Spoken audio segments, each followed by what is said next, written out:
Hello, I'm Catherine and welcome to my garden in Oxfordshire. I have gardened for probably, I don't want to count how many years, but I've only been growing cut flowers in a dedicated way, in a dedicated space for the last couple of years. So this area is fairly new. I had 5 raised beds. I've managed to squeeze another one in.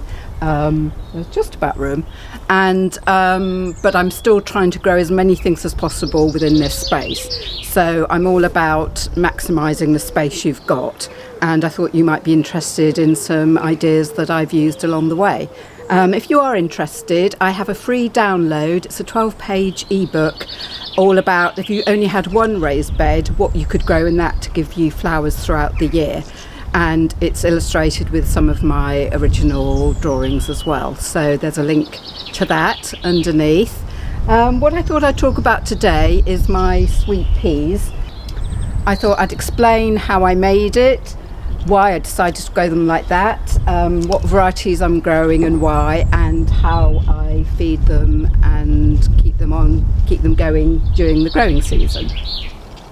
So this frame I made last year, and I used roofing batons. That's quite a good sort of cheap source of treated wood that can be used outside because it has to be able to cope with conditions in roof spaces.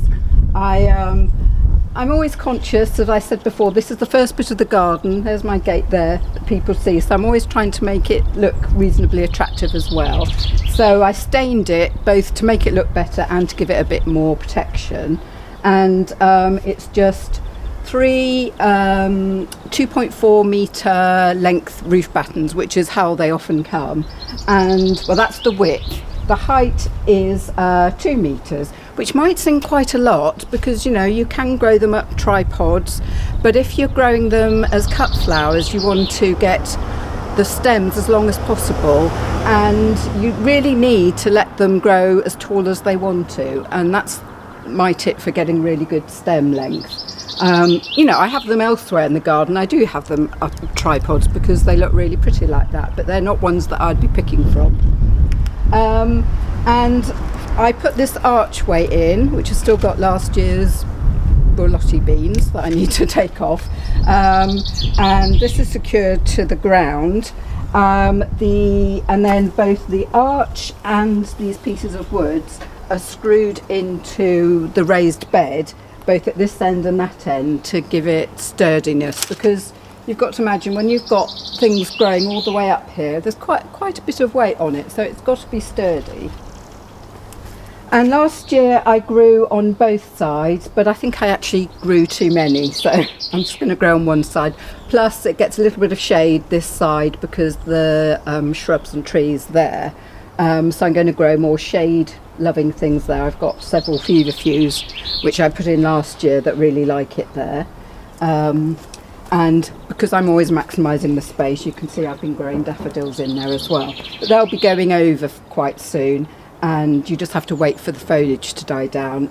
I will feed the soil as soon as I've put the sweet peas in, so there's not too much fighting for the nutrition. And the reason that I grow it like this with the strings is because although it's a bit of a faff to set up, I have to say, when you first do it, the beauty of it is that as the sweet peas are growing, you just twist them round the strings. You don't have to do any of the tying in, which you need to do normally if you want to get really good straight stems. And I found it worked brilliantly last year. It's not my idea. I got it from an obscure blog, and I did contact her to sort of say, is it all right if I talk about this? I never heard anything back, so I hope she doesn't mind, but I thought it was a brilliant idea, so I've slightly adapted it to my needs. I think she did it with bamboo canes, so you could do it in a freestanding way, where you lash a horizontal bamboo cane or couple to then make a sort of tripod. This is good, better in a way because it's more substantial, but if it's somewhere that you can only use for some of the year and then you want to use that bed for something else, then that's another way you could do it. I'll link, if I can find it, I will link to her blog below. And so what I have to do, and I'll put some film in here of me doing it, is you just wind the string around, I have a baton at the bottom. I'll put a picture of that in as well. I have a baton at the bottom and the one at the top, and basically you just wind the string round. It's as I say, it's a little bit awkward, especially as I'm only 5'2", so I have to stand on something to reach the top. But I did develop, let me show you. I came up with this very cunning gadget. Not sure I'll patent it. It's just a bit of wire, but it needed to be rigid enough so that I could reach up and put it over without it sort of collapsing on me. And then I could, and also it couldn't go all the way round there because I needed to be able to take the string off. You'll see in the footage how I use it. And that really helped. It's still, I can't deny, it's still a bit of a faff, and it took me 45 minutes and 2 different stages to do this. But I still think you save time in the long run because you don't have to do any tying in. So for me, it's worked out really well. And oh yeah, an important point is that every so often, every sort of 6 or 7 strings, I tie it off. And for a couple of reasons. One, to secure it, and secondly, if I have a breakage, I don't want to lose the whole lot. So if that would happen, I'd only lose one section and I can mend that rather than the whole lot collapsing on me. It's quite hard to keep the tension going as well, even if you are tying it off every few sections. So I did find that later on there was a bit of slack, but it was pretty easy just to sort of tie an extra bit. Tie in the loop, you can just tie, get the excess, pull it taut and tie a knot on the ones that are quite baggy, and that worked really well for me.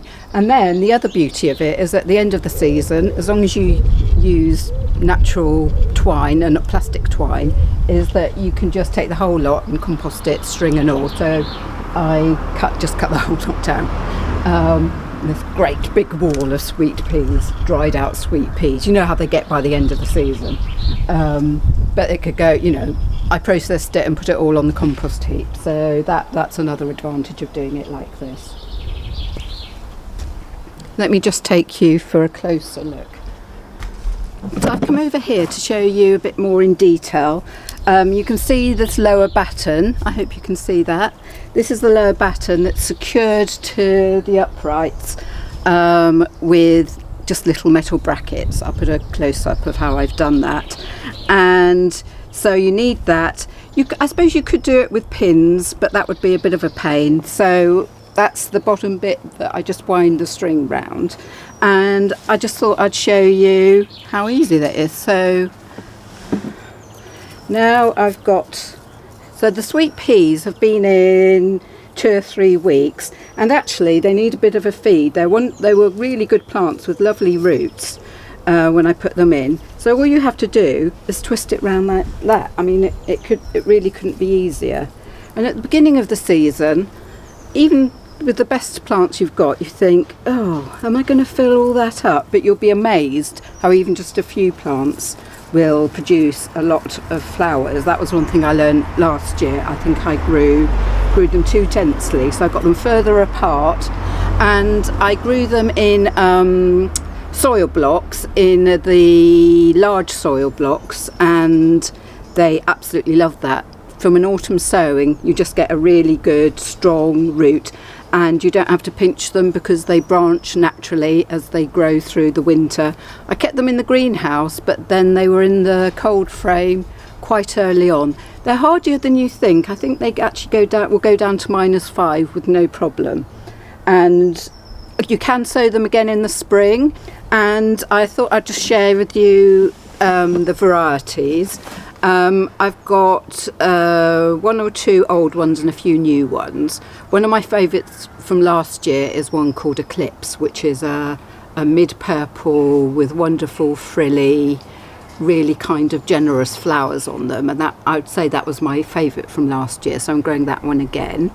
Another one is Sir Jimmy Shand, which is a sort of lilac and white, so it's a bit more subtle, and again it's got quite a sort of wavy edge, so a very pretty one. I think it would look beautiful with the Eclipse. Molly Rillstone, which is one I grew last year, and it's a sort of creamy pink, so mostly cream but with tiny little bits of pink on it, very pretty again. And then a new one on me, so a bit is a cherry red one, which I've never grown red ones before, so it'd be interesting to see how they blend in with other colours. And that one's called Henry Thomas. And then I've got a couple of species ones which don't have scent, which I know is very controversial, but the reason I want to grow them is that one of them is called Chloranthus, and that is a really sort of vivid yellowy green colour, and you almost use it as a foliage, a sort of foil to other strong colours. And the other one is Azurius, which is the most wonderful bluey, really blue, you know, the bluest of blues that you could grow, a bit like Himalayan poppy, Mechanopsis, that sort of blue. And with those ones, what I'll do, you don't get, as well as not having a scent, they're not the sort of biggest, showiest of flowers, but I'll cut them as longer lengths. All the named ones that I mentioned are multiflora ones, and they have big showy flowers. The species ones not so much, so you can cut them longer and use them as vines, which is something I like to do towards the end of the sweet pea season anyway.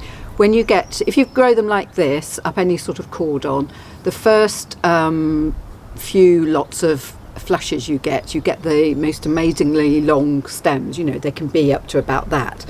And that will keep you going for quite a long time. But then as you get through the season, the side shoots are producing more, and they tend to be a bit shorter. And what I like to do then is actually cut longer bits of the vine, which I actually think are almost sort of easier to incorporate in other flower arrangements. I think the very straight ones look wonderful all together and just a bunch of sweet peas. But the vines, I think, look beautiful and give movement to a bouquet.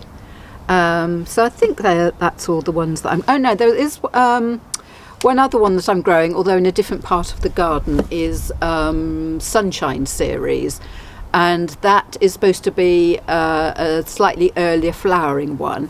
And I've got a mixture of different colours. So it'd be interesting to see if they do flower first. I've got those in raised bed on my terrace just outside the greenhouse, and they'll grow up the trellis that I've got at the top.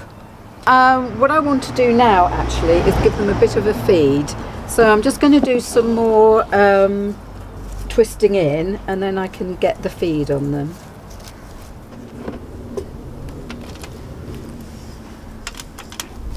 So I'm just adding some chicken manure pellets.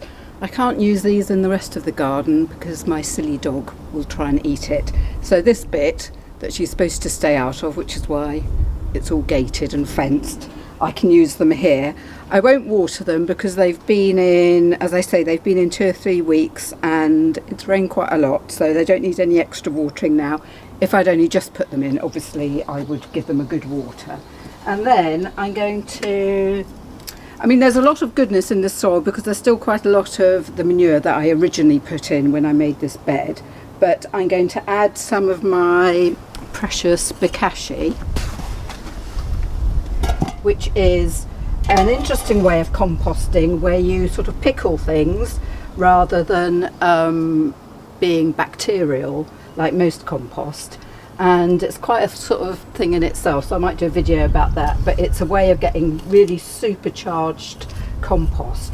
You have to mix it, it's so strong, you have to mix it, you have to sort of cut it with, I use old compost, like compost from grow bags, that sort of thing. And as long as it's fully broken down, it should be okay. I have had problems in the past. Probably the same rodents that stole all my tulips came and ate some of this. You sometimes see holes in the bed, but it goes through several stages, and as long as the last stage has been done properly, it should all be broken down. And I can't see, the only thing I can see, this always happens, avocado stones. They usually have to go in a couple of times, but I think everything else has broken down fully. And the beauty of bokashi is that you can put everything in it, even meat if you want. I mean, I tend not to just because we don't eat a lot of meat, but you can put bones and things. They just break down in a totally different way. So I'm just going to sort of put a layer of this around where I've planted the sweet peas, and that will supercharge them. I mean, last year I don't think I fed them again. I did this initially, and it kept the, you know, it was so dry last summer, and it kept the moisture in. You know, I only did a little bit of sort of supplemental watering.